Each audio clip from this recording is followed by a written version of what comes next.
আবৃত্তি করছি কবি বজলুর রশিদের অলোকানন্দা কবিতাটি। অলোকানন্দা, মনে পড়ে সেই প্রথম নদীর ধারে চুপিসারে দেখা হওয়ার কথা? একটা নির্জন ছবির মতো ছিল সবকিছু, অথচ সেদিন আকাশ তেমন নীল ছিল না, বাতাসে ছিল না কোনো কামিনীর গন্ধ, সবকিছু ছিল একদম সাদামাটা।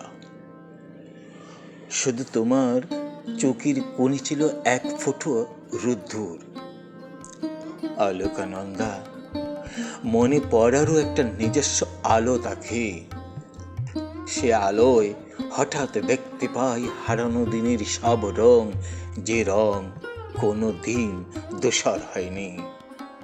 সেই আলোয় তোমার হাসির ঝিলিক আর চোখের গভীর মায়াটা আজ তেমন স্পষ্ট, যেমনটা ছিল প্রথম পরিচয়ের দিন।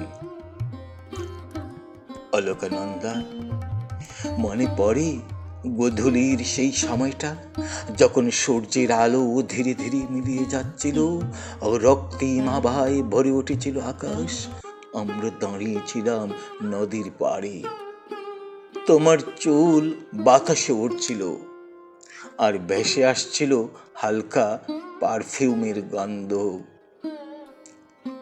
সবকিছু তো হারায় অলোকানন্দা, শুধু কিছু স্মৃতি, কিছু অনুভূতি দেখে যায়, যেন তারা জানতো তারা একদিন কবিতা হবে, যেন তারা জানতো তারা একদিন কবিতা হবে, যেন তারা জানতো তারা একদিন কবিতা হবে।